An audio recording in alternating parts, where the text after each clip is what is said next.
infrastructure for the civilian population. These incidents must be strongly condemned and must cease immediately. Colombia will always reject any activity that endangers civilians and humanitarian staff, including medical personnel who work tirelessly and risk their lives to provide relief to affected persons. Respecting and ensuring respect for international humanitarian law in all circumstances and without exception is an obligation of the parties, and it is not a negotiable matter. Mr. President, Colombia also reiterates its concern regarding the impact of hostilities on women, children, older persons, and entire families who are surviving under the extreme conditions of winter. This underscores the urgency of ensuring safe, sustained, and unimpeded humanitarian access, as well as respect for infrastructure and critical goods that are necessary to sustain the civilian population. It is urgent to adopt concrete measures that lead to de-escalation and to keeping channels of dialogue open and functional between the parties in order to advance towards a negotiated, peaceful, and comprehensive solution that guarantees a just, sustainable, and lasting peace. Mr. President, Excellencies, this Council cannot remain indifferent to the daily loss of human lives. Colombia urges the parties to refrain from intensifying hostilities, as they only hinder ongoing diplomatic efforts, erode the minimum trust needed to make progress on agreements, and reduce the prospects for a peaceful solution. In conclusion, the protection of civilians and respect for international humanitarian law and the establishment of an immediate and complete ceasefire continue to remain priorities. For this reason, and being mindful of the challenges involved in the pursuit of peace, Colombia calls upon the parties to choose a negotiated solution with goodwill and good faith, prioritizing dialogue and the principles of the United Nations Charter. Thank you very much. I thank the representative of Colombia for the statement. I give the floor to the representative of France. Merci, Monsieur le Président. Je remercie tout d'abord Thank you, Mr. President. I'd like to begin by thanking Under-Secretary General Madame Rosemary DiCarlo, as well as the Director of OCHA in Geneva, Mr. Ramesh Rajasingham, for their briefings. The situation is unambiguous that is described. On the one hand, Ukraine, which has been attacked by Russia, continues to demonstrate its willingness for peace, to put an end to the war, particularly within the framework of the efforts led by the United States and Europe. It has done this systematically during the high-level meetings held in the United States and in Europe over the past weeks. On the other hand, Russia is once again choosing to escalate the violence and target the Ukrainian civilian population. And we once again express our full solidarity with the Ukrainian people. Mr. President, a few days ago, Russian Foreign Minister Sergei Lavrov did not hesitate to state that, and I quote, Europeans constituted the main obstacle to peace. But when Russia boasts of firing a nuclear-capable ballistic missile at Lviv, 50 kilometers from the Polish border, which state truly constitutes an obstacle to peace? Especially since Russia claimed to be acting in response to an alleged Ukrainian attack on a Russian presidential residence. An alleged attack that we all know is a crude Russian staging aimed at undermining the peace process at a time when it's up to Russia to respond to a carefully prepared proposal by the American mediators. When Russia deliberately bombs the electricity, heating and running water networks of major Ukrainian cities in disregard of the Geneva Conventions, which state truly constitutes an obstacle to peace? These strikes are causing a dramatic humanitarian situation for hundreds of thousands of civilians facing freezing temperatures.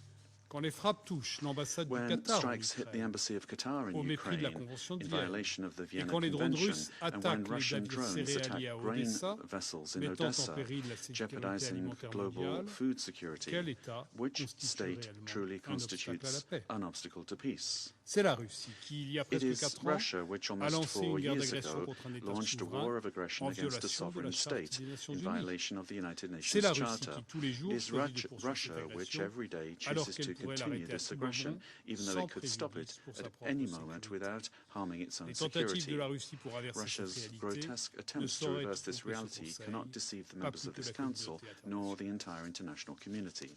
Monsieur le Président, Mr. President, avec ses partenaires européens, together with its European la France partners, continuera dans France la will durée à continue soutenir over l'Ukraine the long term dans to support l'exercice Ukraine de son in droit à la exercising its légitime right to défense legitimate face à l'agression self-defense dont elle fait in the face l'objet of the et aggression à soutenir it sa is suffering, souveraineté, and to son support indépendance its et son sovereignty, intégrité independence, and territorial Les integrity. décisions prises lors du The Conseil robust européen du 10 decisions taken décembre at en the European témoignent Council on the pour 18th qui of au December bear pourrait witness to douter this, de notre for anyone détermination. who might doubt our determination. Nous préparons aussi We're also les modalités d'une preparing paix the juste terms of et a durable. just and lasting peace. Ce fut tout l'objet du This was sommet de Paris du 6 precisely the janvier purpose of dernier, the Paris Summit qui a of the rassemblé 6th of 35 January, États which membres de brought la together coalition des 35 member volontaires, states of the l'Ukraine coalition et of the les willing, États-Unis, Ukraine and the afin de United nous engager States, tous in order en to faveur d'un commit système de ourselves garantie to a de system sécurité of collective security pour l'Ukraine, guarantees for aussitôt qu'un Ukraine cessez-le-feu as soon as the entrera en ceasefire vigueur. enters into force. Tout règlement devra en Any effet être settlement soutenu must indeed par des be garanties de supported by sécurité solid solides pour security l'Ukraine guarantees for afin Ukraine d'empêcher in order toute to nouvelle prevent agression.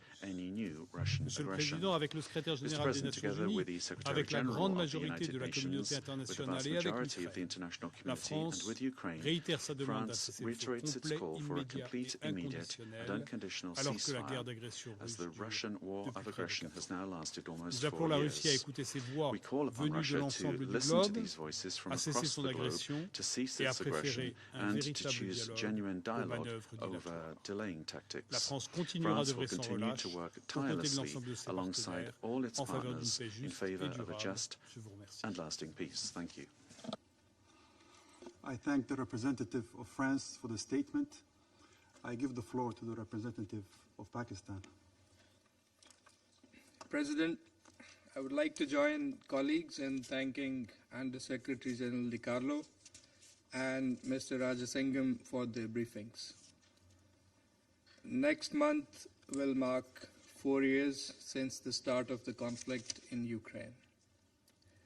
The international community has been deeply perturbed by the continuing relentless hostilities, leaving behind a trail of death, destruction, economic losses, and immense humanitarian suffering, as we have also heard in today's briefings. We are alarmed by the recent intensification in fighting, with escalation and attacks from both sides, further worsening the already dire humanitarian situation.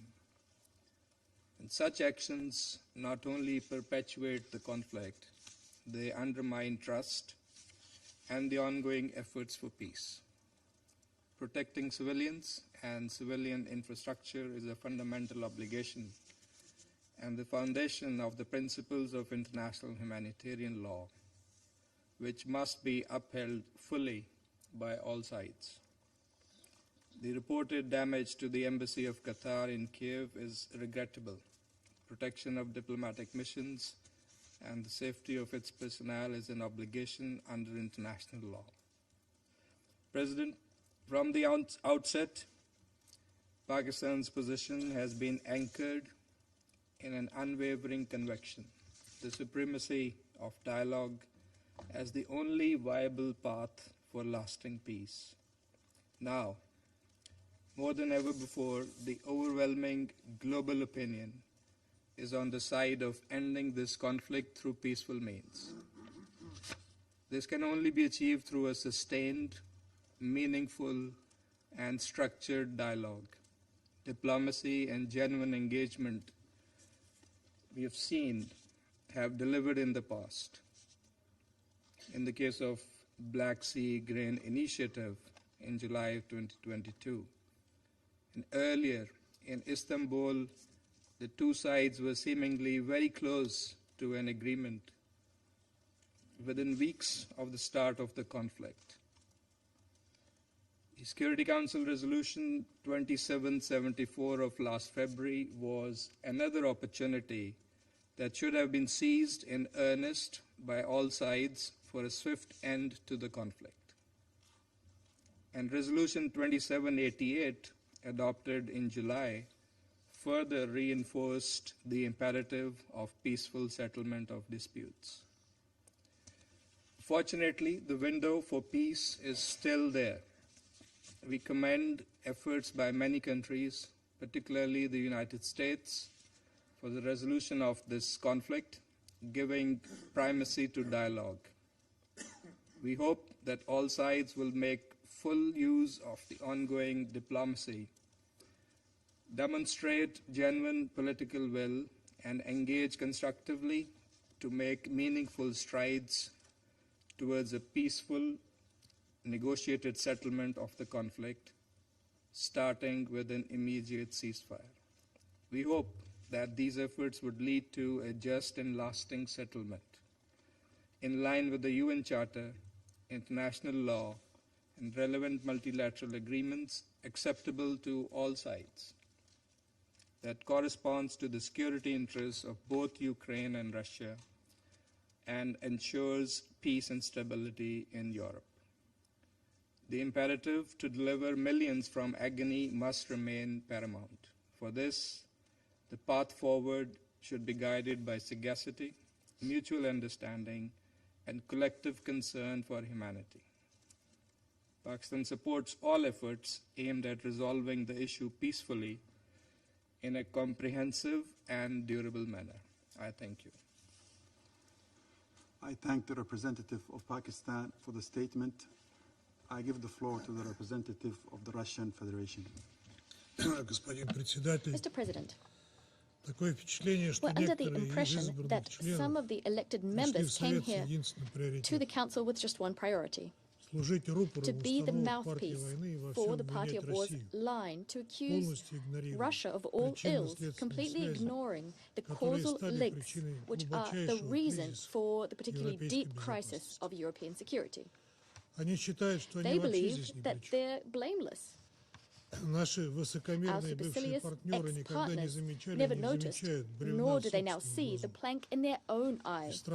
They are suffering from political colorblindness. They see everything as being black or white. The Russian army conducted one massive and four grouped strikes between the 3rd and 9th of January. As a result, we struck transport, air, port, and energy infrastructure, which sustain the work of the Ukrainian military-industrial complex, as well as Ukrainian armed forces, UAF temporary deployment sites, and those of foreign mercenaries. This was in response to an attack waged by the Kiev regime on the residency of the Russian president and civilian infrastructure objects in Russia.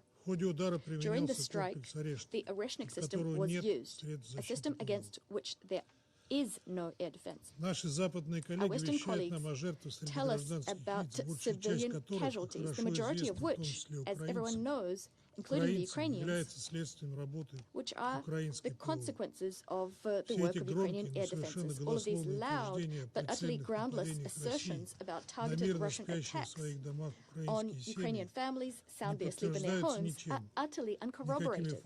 They're not backed up by any facts nor any evidence. The Russian armed forces do not strike civilians. At the same time, our Western colleagues are completely ignoring the crimes being committed by the Kiev regime, which is deliberately striking at Russian regions, striking at civilian objects and civilians. In December 2025 alone, the number of civilians injured by UAF strikes, these are civilians, the figure stood at least 367 people. 56 people died. Against this backdrop, we are to this day astounded by the silent response on the part of the international community, first and foremost the Secretary General of the UN. It's now the norm, avoiding clearly qualifying such actions as terrorist acts, writing these off as uncorroborated facts is tantamount to jettisoning the basic principles of international humanitarian law, including the protection of civilians and a ban on premeditated strikes on civilian objects. Yet as soon as Russia uses its military against the Ukrainian armed forces and its infrastructure, emotions start to run high. There are equivocal comments made by the SG and his press secretary. This selective blindness, unfortunately, is characteristic of the UN Secretariat's leadership. In the absence of a response from the so-called collective West, much like the fact that leading Western media sources are completely ignoring these tragedies, is now the lamentable norm. This equates to, de facto, covering for the terrorist acts committed by the Kiev regime and complicity therein. After all, responsibility for what's happening falls not only on those who are pulling the trigger, but also on those who for years have been promoting impunity, supplying arms, and providing political cover for such actions. That's what the billions Ukraine has pested out of the pockets of European taxpayers is going towards. This complicity, this aiding and abetting, sooner or later you'll have to take responsibility for this. We've repeatedly said that not a single action taken by the neo-Nazi posse which is hunkered down in Kiev will go unanswered. An utterly flagrant case is yet another despicable terrorist act committed against civilians in the village of Holy, a resort in the Kherson region. Civilians, families with children, locals and visitors gathered at a hotel cafe to celebrate the new year, 2026. At that very moment, Ukrainian terrorists conducted a premeditated strike on this gathering. As a result of the terrorist attack, 29 people perished, including 2 children. Over 30 people were wounded. We don't have the slightest doubt about this odious attack being planned in advance. It was premeditated. Before the strike, a reconnaissance UAV loitered over this settlement for a long time. This serves as further confirmation about the fact that Ukrainians knew full well where it was striking and at whom it was striking. The attack was conducted as clocks struck midnight, right when there were civilians in the building. For those who don't know this, the village of Holy is located in a resort zone on the Gorky Kut Peninsula, surrounded on 3 sides by the Black Sea. It lies beyond the so-called Red Line. There are no, nor have there ever been any military objects there. The former port long ago lost any significance, and the area is being developed solely for leisure purposes. There are children's camps, recreation centers, and other tourist infrastructure there. Now, this vile terrorist act stands out for its cynicism. While the media, controlled by the office of the Ukrainian president, broadcast the Kiev president's New Year's address, the address by the overstay head of the Kiev regime, containing fallacious calls for peace, the UAF fighters at that very moment deliberately annihilated civilians. Colleagues, we're no longer surprised by the narratives we hear in this chamber. Narratives from those who use their beloved double standards to request Security Council meetings on Ukraine and at the same time hypocritically turned a blind eye to ruthless killings committed on the orders of the Zelensky regime, mired in terrorism, corruption, and lawlessness. Zelensky, who's determined to get as much money and weapons from its European puppeteers, both for himself and his inner circle. This terrorist act is not an exception. It's one of the many examples of inhumane crimes committed by the Zelensky regime against Russian civilians. Ms. De Carlo mentioned them, at least. But as always, the UN cannot verify these. 500,000 people in the Belgorod region are without electricity, but the UN can't verify that for some reason. The Ukrainian posse won't be helped neither by the failed French summit of the Coalition of the Willing, nor by the advance towards Ukrainian borders of NATO forces, the consequences of which, of NATO's presence in the Ukraine, is something we've spoken about repeatedly. Although this is something many boasted about only recently. The threat of this was to a large extent the trigger for us starting a special military operation alongside our desire to end the war waged by the Kiev regime against its own people. Nor will they be helped by incantations about a ceasefire in hope of getting a breather from the devastating defeats Ukraine is experiencing on the battlefield. Nor will Zelensky be helped by his absurd conditions which don't factor in reality links to which he lost long ago. These are conditions he sets in response to US proposals, thereby nullifying them. All of a sudden, the European Commission is discussing the fact that at some stage, the EU will have to engage in dialogue with Russia. It makes us want to ask, where have you been all this time? We have never turned away from dialogue. It is you who superciliously thought that it won't get that far. It won't go as far as talks because strategic defeat would be inflicted on the Russian Federation. Until the leader in Kiev comes to his senses and agrees to realistic conditions for negotiations, will continue solving the problem by military means. He was warned long ago. With each passing day, each day which he squanders, the conditions for negotiations will only get worse for him. Similarly, each vile attack on Russian civilians will elicit a stiff response. I thank you. I thank the representative of the Russian Federation for the statement. I shall now make a statement in my capacity as the representative of Somalia. At the outset, I thank USG Carlo and Director Rajan Singham for their comprehensive briefing. Our delegation remains concerned by the continued deterioration of the security and humanitarian situation in Ukraine. The ongoing hostilities serve only to prolong the suffering and further diminish the prospects for a sustainable peace. We are also troubled by the escalation of military actions affecting civilian areas and critical infrastructure. The protection of civilians, particularly the most vulnerable, and the preservation of critical infrastructure are obligations enshrined in international humanitarian law. We reiterate that all parties to the conflict must respect and uphold these principles without exception. We express our regret at the recent attack on the diplomatic premises of the Embassy of the State of Qatar. We call upon the protection of all diplomatic and consular premises as established in the Vienna Convention. We remain convinced that there can be no military solution to this protracted conflict. Dialogue and diplomacy remain the only means to bring this crisis to an end.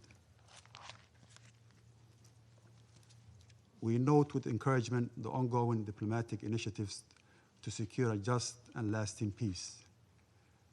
These diplomatic engagements represent vital steps toward de-escalation, and we hope that they will lay the groundwork for a constructive path forward, including a comprehensive ceasefire.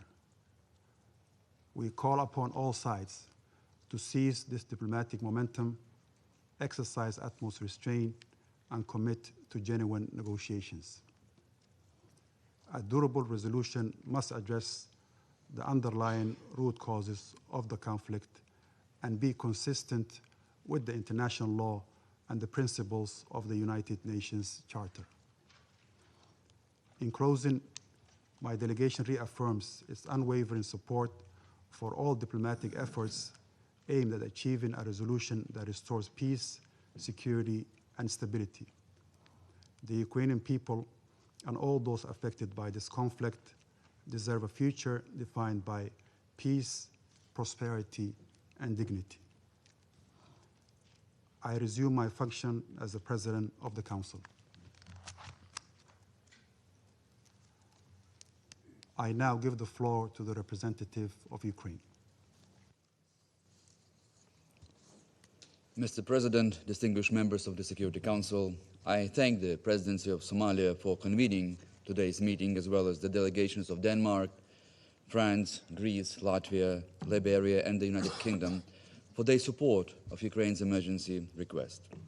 I'm also grateful to Under-Secretary General Rosemary DiCarlo and Director Raja Singham from OCHA for bearing witness of new horrendous war crimes and crimes against humanity that Russia committed in the last weeks against the civilian population in Ukraine. We praise the leading role of the UN in providing humanitarian aid to those who have suffered.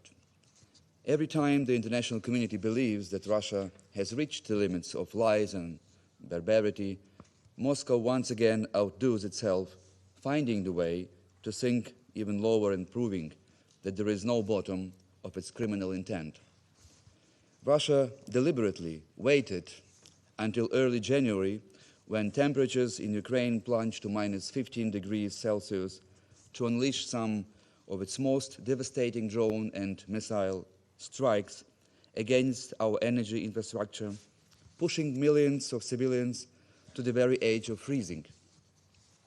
What we are witnessing these days echoes some of the most infamous precedents in human history, when evil empires sought to break civilian resistance by weaponizing cold, hunger, and darkness.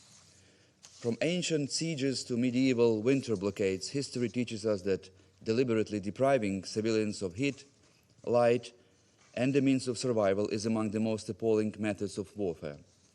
The horrific consequence of Russia's brutal attacks was that millions of peaceful Ukrainians, including my family in Kiev, are left for days without electricity, without heating, without water supply, at a time when temperatures at night are approaching minus 20 degrees. This new horrifying wave of terror, also inflicted earlier last week to many other cities across Ukraine, including Dnipro, Zaporizhia, Kryvyi Rih, and Odessa, reflects the determination of Putin to slap in the face of US mediators and continue his barbaric war. The reason why I recall the horrors of the Second World War is not accidental. Ukrainians belong to the biggest victims of Nazism. 80 years ago, that terrible war, which raged on our soil, claimed the lives of up to 10 million Ukrainians.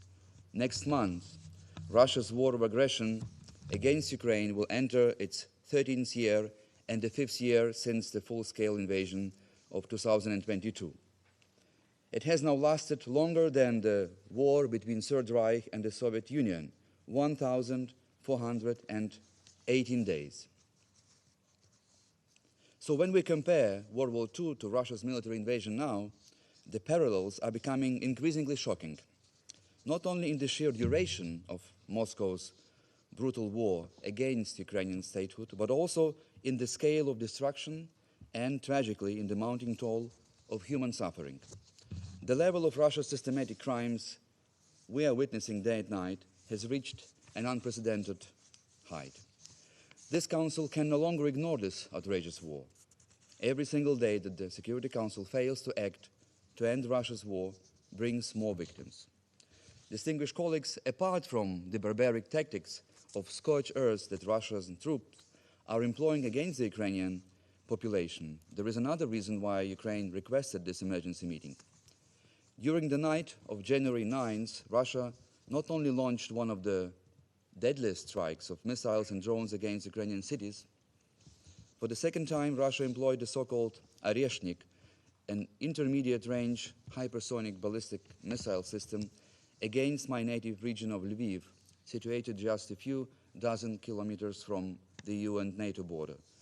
Since this weapon can carry a nuclear payload, such a blatant attack represents a clear threat to the security of the European continent, undermining regional stability and posing serious risks to broader international peace.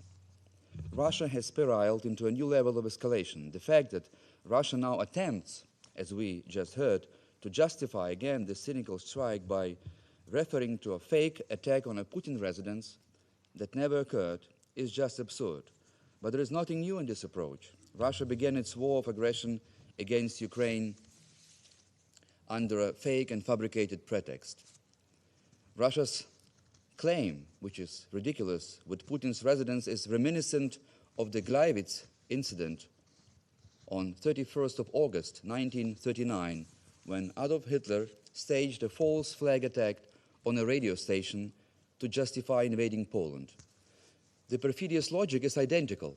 The aggressor state fabricates a casus belli where none exists. let me be clear, this so-called attack on Putin residents is an absolute lie, period. The true purpose of Russia's assault with its alleged Wunderwaffe, Oreshnik, is brutally clear: intimidation of Ukraine's allies and partner. Dmitry Medvedev, former president of Russia and now deputy secretary of the National Security Council, directly confirmed this in his X post, commenting it in a prison-like jargon. I quote, "The ruling European dimwits want a war in Europe after all. It's been said 1,000 times Russia won't accept any European or NATO troops in Ukraine, but no, Macron keeps peddling his pathetic bullshit, Well, come on, this is what you'll get," end quote. And then Medvedev joyfully shared a video of the Oreshnik strike in the Lviv region. Putin claims that this high-tech Oreshnik missile cannot be intercepted. This is just a joke. The so-called super weapon he boasts about is little more than just a trinket. Our experts who analyzed the remnants of this missile found a gyroscope of the very same type with which Yuri Gagarin flew into space over 60 years ago. Mr. President, Russia portrays itself and this brutality against Ukraine as a display of power, attempting to threaten international community.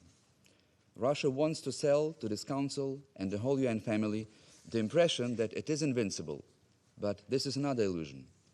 The carefully staged image of strength is nothing but a smoke and mirrors, completely detached from reality. The Russian leadership is like a game player holding the worst possible hand, yet Putin keeps a perfect poker face pretending that he has an ace up his sleeve. In reality, Russia's cards are extremely weak. Russia's position is getting more fragile every day, and its bluff is evident. The Kremlin used to puff off its cheeks and flex its muscle, but it is all just a fig leaf, hiding the weakness of the Russian war machine, which is inevitably approaching its critical point. What Russia tries to project as its strength is in fact nothing else but a manifestation of vulnerability, reflecting its failure to achieve strategic military goals on the battlefield. Distinguished members of the Council, let me present you just a few facts which will demonstrate that Russia is losing this war. It is not a question of if, it is just a question of when. Russia's economic and social foundations are under immense strain. Growth is fully dependent on defense procurement rather than genuine economic productivity. 2025 was a breaking point of Russia's economy, which saw a dramatic shift from short-term wartime growth to long-term economic stagnation. Initially, following the invasion, Russia benefited from high global commodity prices and a spending-fueled boom, but these factors have now disappeared. The combination of weak growth, rising taxes, and reduced revenues points toward a deteriorating economic ability to further finance this war. With reserves depleting and structural damage accumulating, most experts agree that the Russian economy is and will remain at its weakest point since the turbulences of the late 1990s. 2025 showed that Russia's economic growth, driven by wartime spending, cannot be sustained indefinitely. Russia's military production temporarily propped up GDP in the first years after the large-scale invasion, but the economic boost from militarization has now completely faded. In late 2025, the GDP growth slowed to 0.1%. For 2026, the IMF forecasts a very weak growth of the Russian economy, projecting around 0.6% of GDP. It is expected to stagnate with persistently elevated inflation. That underscores the steep slowdown from Russia's 4.3% GDP growth back in 2024, which had been fueled by heavy wartime spending. Such structural stagnation is projected to persist well beyond 2026 due to today's war-driven pressures. Until 2025, growth rested on a sharp rise in state spending, which increased by roughly a quarter in 2024, but this driver disappeared last year, and there is no obvious catalyst to revive growth in 2026. Last year, for the first time since the pandemic, Russia collected less budget revenue than originally planned. When this budget was approved, revenues were set at around $500 billion US, but updated forecasts suggest that they will come in closer to $447 billion US. This marks a break from the previous 3 years, including 2024, when revenues consistently exceeded initial projections. This led the Kremlin to order higher tax collection to sustain war spending. Tax increases and revenue declines indicate that the war is largely financed by shrinking domestic economic activity rather than robust trade surpluses. Oil and gas. We spoke about this last time, a month ago. These two factors have historically funded between 30 and 40 and 50% of Russia's federal budget and a large share of war financing. But these revenues have fallen at least by a quarter last year. 2026 is likely to bring another year of weak budget incomes for Russia. The World Bank expects a global oil supply surplus to push Brent crude oil prices down from the average of $68 US a barrel to around $60 US a barrel this year, the lowest level in 5 years. The price of Russian Urals crude have also been trading below historical levels. Independent trackers reported prices even lower in early January this year, with Urals near $35 a barrel, the lowest in many years.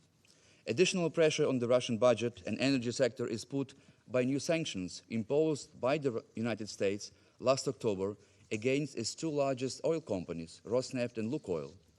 Moscow is forced to agree to ever larger discounts on oil, sometimes to more than $30 US per barrel. Following the introduction of new US sanctions, Russia's oil and gas revenues in December 25 fell by almost 50% compared to a previous year. While the so-called shadow fleet has helped Russia accumulate up to $100 billion US in annual revenue, it has not stopped export revenue declines overall. Increased seizing and sanctioning of such vessels and recent legal actions against them signal even greater constraints ahead. The United States and partners have sanctioned Russian tankers as part of measures targeting the primary source of war funding. As a result, shipments in the week to January 4th fell to 3 million barrels a day, the lowest since August. On the monetary side, the Russian central bank was forced to raise interest rates to a record high of over 20% to curb rapid inflation. This reduced corporate profits as businesses stopped investing. Production in some industries fell sharply and corporate debt rose rapidly. Economists point to the potential of a banking crisis by November 26, caused by the expansion of corporate lending in the first 3 years of the war. Russian bankers themselves sounded the alarm about the growth of problem loans, with some even stating that many companies are in a pre-default state.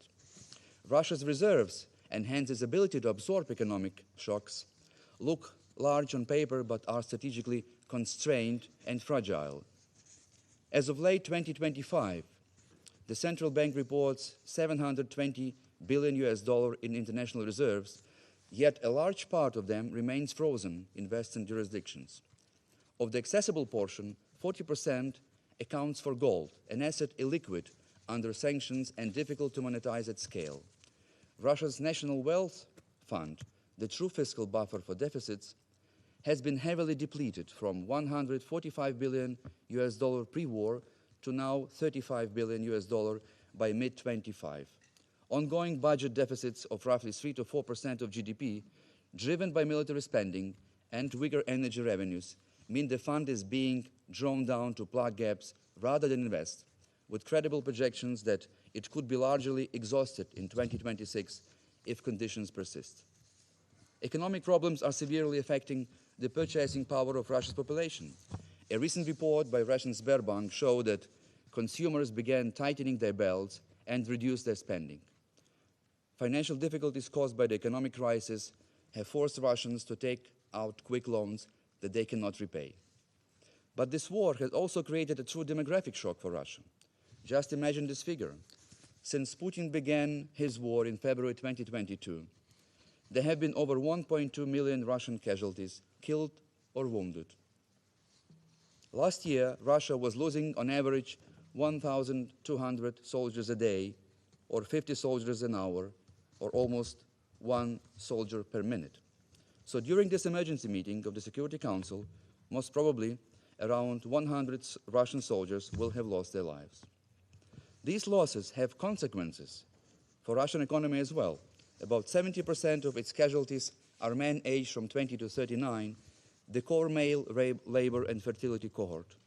Simultaneously, around 900 most young educated Russians have immigrated since 22, removing precisely the workers with the highest productivity and tax contribution. As a result, Russia entered 2026 with an estimated labor shortage of 6.5 million workers, projected to widen to 11 million by 2030.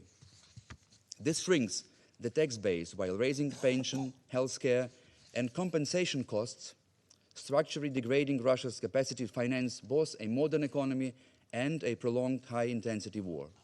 These developments create a systematic economic effect which makes it difficult, if not impossible, for Russia to cover ongoing war costs without deepening economic pain at home. Sustaining such a protracted, resource-intensive conflict requires consistent, robust revenue streams, and current trends show that these streams are on the verge of collapse in 2026.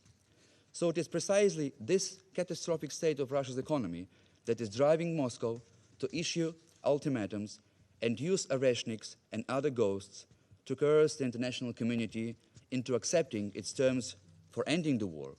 It is Russia that finds itself in a Zugzwang.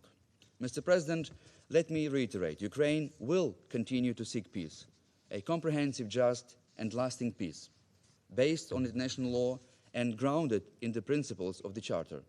Ukraine remains fully committed to the peace process initiated by US President Donald Trump. We commend the mediation efforts of the United States and active diplomatic efforts of our European and other partners that seek to pave the way for genuine peace. Last weeks were marked by an intensive shuttle diplomacy in Florida, in Paris, with personal engagement of President Volodymyr Zelensky.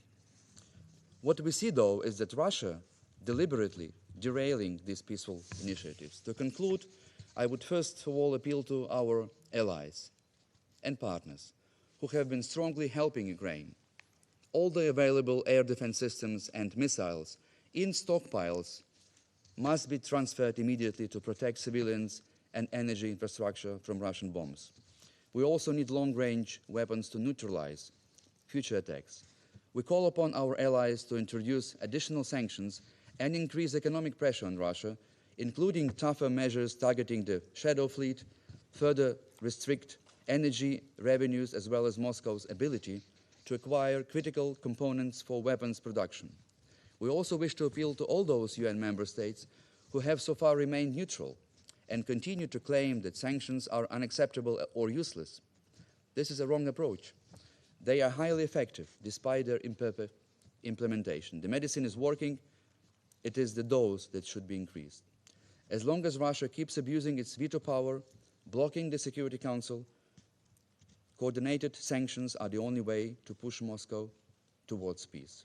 Mr. President, Russia resembles the Soviet Union in its final years of decline, before it imploded. It is not an expanding superpower, but a rigid, overextended system burdened by unbearable military expenditures and internal decay. No one expected the USSR to crumble overnight, yet it happened. The historic parallels with present-day Russia are strikingly similar. Today's Russia is like a colossus with feet of clay, and it is only a matter of time before this entire house of cards collapses. So our message to Russia is very simple, and I will put it in Russian language, since you have claimed that this language is being prohibited or discriminated in Ukraine. Все, ребятушки, приплыли. That's it, guys. Сушите весла. We're here. Let's dry our Прикрутите oars. лапки. The game is over for you, very soon, I think.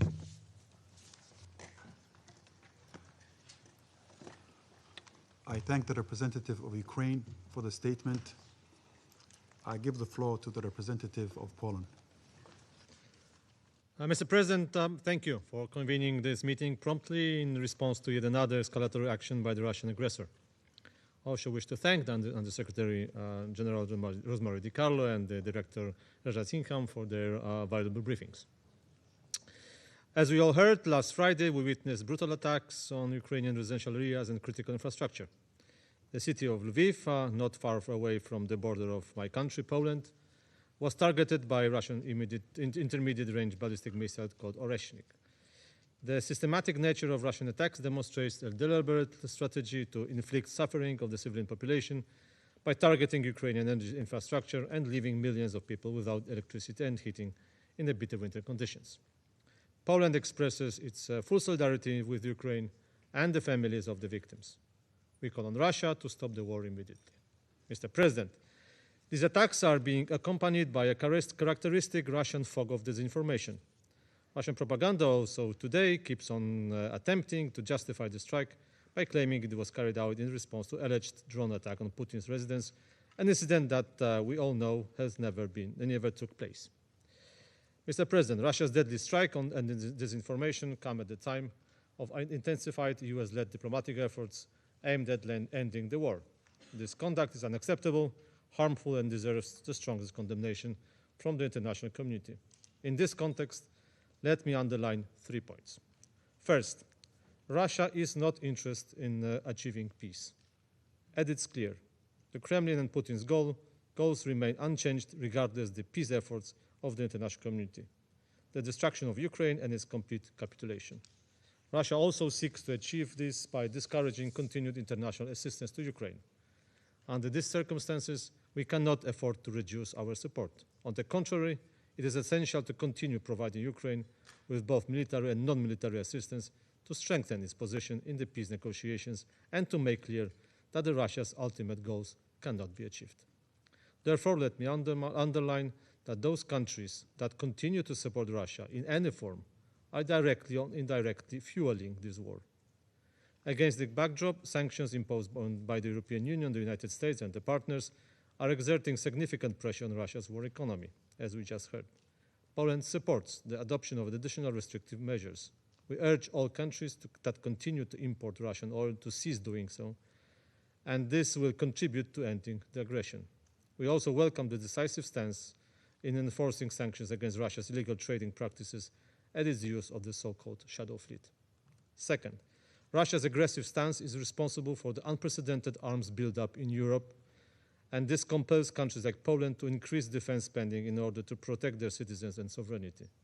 We would much prefer to allocate these resources to sustainable development and international cooperation. However, Russia leaves us of no choice and continues to divert the world away from the objectives that should unite us all. Third, in addition to the regular threats, Russia is intensifying hybrid attacks across the region and against NATO member states.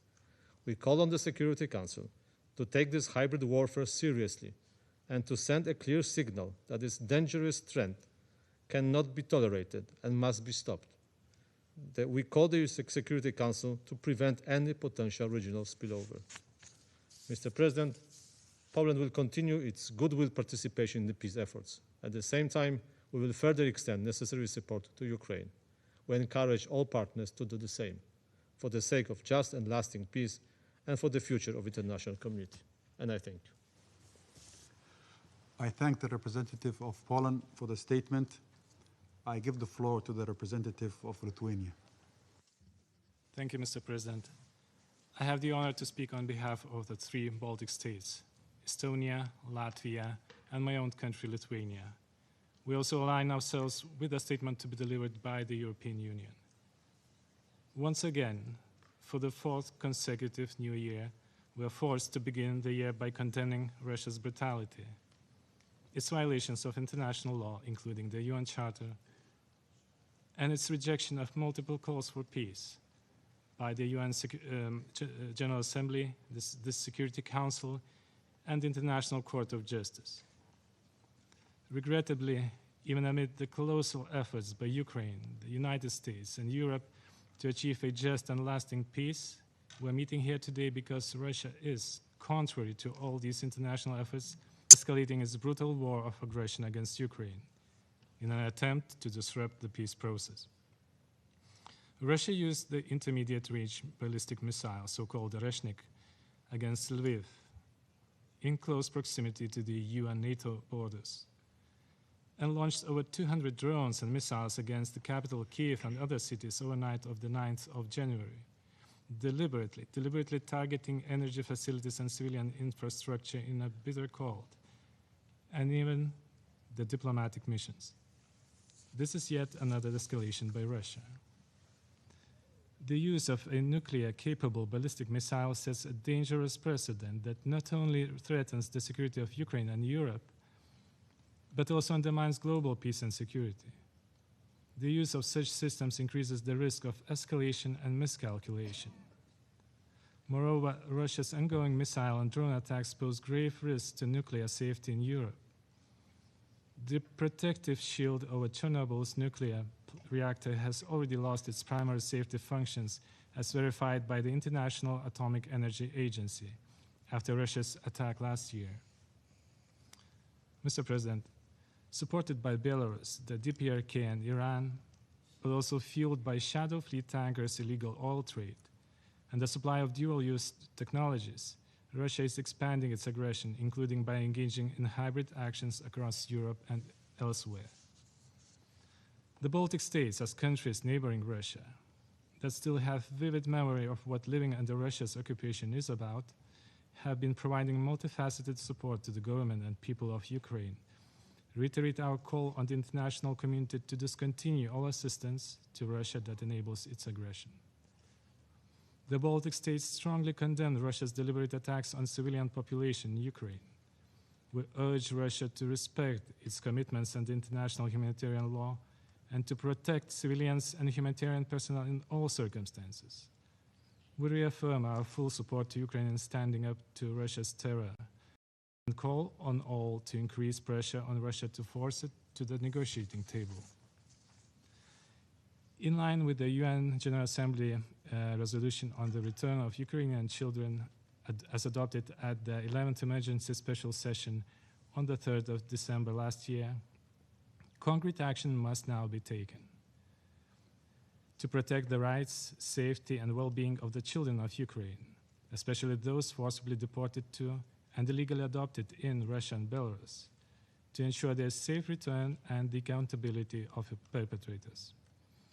We demand full accountability, including implementation of the International Criminal Court arrest warrants issued on the 17th of March of 2023 against Vladimir Putin and Maria Lvova-Belova over allegations of involvement in the war crimes of child abduction during Russia's full-scale invasion of Ukraine. Mr. President, Russia must heed the call for peace by President Trump and the international community, and immediately cease its illegal, unprovoked, and unjustified war of aggression. The Baltic states reaffirm our unwavering support for the independence, sovereignty, and territorial integrity of Ukraine within its international recognized borders. I thank you. I thank the representative of Lithuania for the statement. I give the floor to the representative of Romania. Thank you, Mr. President. As this Council continues to overwhelmingly call for peace in Ukraine, and while sustained diplomatic efforts by the United States, Ukraine, and Europe intensified lately, Russia has yet again to show a genuine will to stop its illegal and unprovoked war of aggression. In the last days, new innocent lives were lost, as deliberate targeting with missiles and drones of Ukrainian civilians and civilian areas continued in violation of international humanitarian law. Millions of Ukrainians were deprived of essential services, including electricity, heating, and water, in the midst of a harsh cold spell as a result of a weaponization of winter. Another foreign diplomatic mission in Kyiv sustained damage, once again demonstrating the reckless nature of these attacks and disregard for international law. Romania joins the UN Secretary General and other Council and UN member states in strongly condemning the continued Russian targeted attacks against civilians and civilian infrastructure in Ukraine, including strikes in Kyiv and Lviv region, which are unacceptable under international law and must stop. We reiterate our solidarity with the Ukrainian people, and we remain determined in supporting Ukraine in ensuring accountability and justice for these brutal attacks. President, There is no justification to respond with escalation and terror against civilians while the whole world expects now Russia to match Ukraine's proven commitment and engagement in peace efforts. The use of an Oreshnik intermediate-range ballistic missile against civilian infrastructure, as well as in close proximity with the borders of the European Union and NATO, was escalatory and constitutes a serious threat to regional international security and stability. And this is not what is expected from a responsible permanent member of the Security Council. Instead, it is high time to put an end to this senseless war of aggression. Intense diplomatic efforts by the United States, Ukraine, and the European Union in the last weeks brought progress in pursuing the goal of a just and lasting peace in Ukraine. An immediate ceasefire, to which Ukraine already committed, remains a significant first step. And it remains imperative to keep up pressure to stop this war, including through sanctions and concerted action against Russia's shadow fleet. Security in the Black Sea remains of concern for us as well, as Russia stepped up attacks on ports in the Odessa region. Alongside its partners in the coalition of the willing, Romania remains engaged in ongoing diplomatic efforts led by the United States towards a just and lasting peace. Robust and workable security guarantees for Ukraine is the element that will define such a peace in face of an aggressor with a historical record of relapsing into breaches of international law. We informed extensively this Council about Romania's comprehensive efforts in supporting Ukraine and addressing the global consequences of Russia's aggression. And Romania will continue to bring its contributions to securing peace and reconstruction in Ukraine. We reiterate our continued support for Ukraine's independence, sovereignty, and territorial integrity within its internationally recognized borders. The achievement of a comprehensive, just, and lasting peace needs to be in line with the UN Charter and those principles. Peace must not reward the aggressor. Thank you, President. I thank the representative of Romania for the statement. I now give the floor to His Excellency Mr. Stavros Lambrinidis, Head of the Delegation of the European Union to the United Nations. Thank you. Thank you, President. And thank you to the Somali Presidency for convening this meeting. Thank you to the briefers for their updates. And also allow me to use this opportunity to warmly welcome the Council's new members.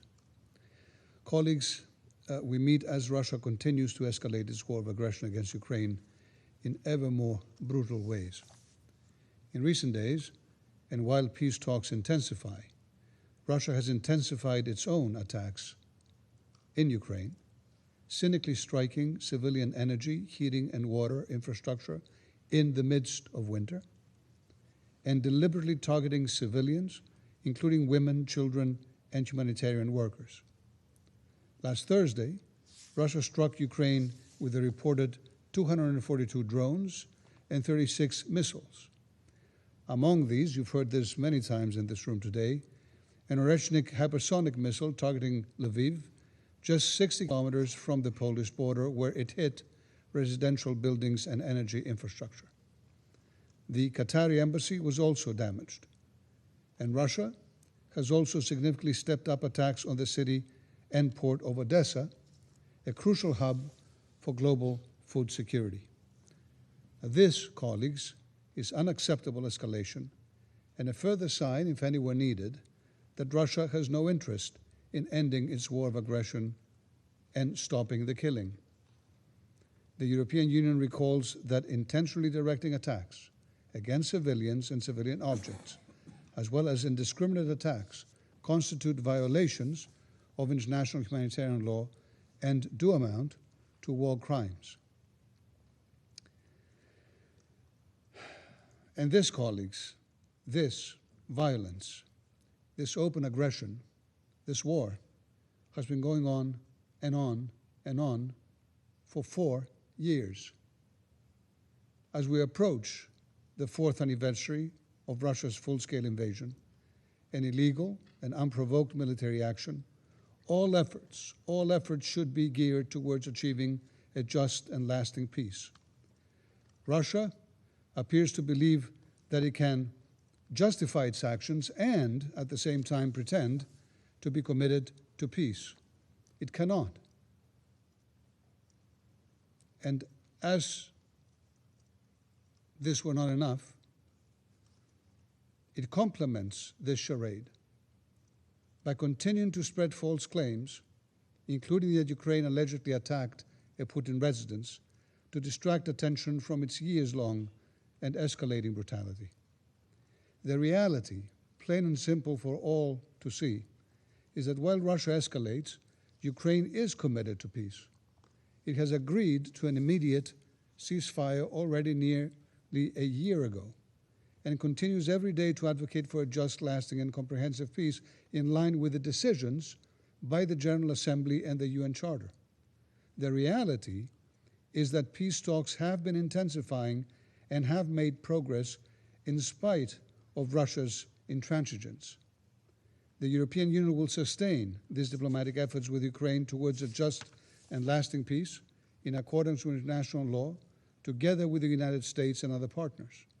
Chair, we urge Russia to agree to a full, unconditional, and immediate ceasefire, and call on all members of this Council to rally behind this objective and to push Moscow to engage in meaningful negotiations. The UNSC should exert maximum diplomatic pressure on the only country that openly violates Resolution 2774 to stop the killing. Third countries and actors and entities therein that continue enabling Russia's war of aggression must stop doing so. We condemn the continued military support provided by Iran, by Belarus, by the DPRK, and urge all countries, including all members of this Council, to immediately cease any direct or indirect assistance to Russia in its war of aggression. Dear colleagues, for peace to be just and lasting, borders must not be changed by force. Not in Ukraine, not anywhere. Any future agreement must respect Ukraine's independence, sovereignty, and territorial integrity within its internationally recognized borders.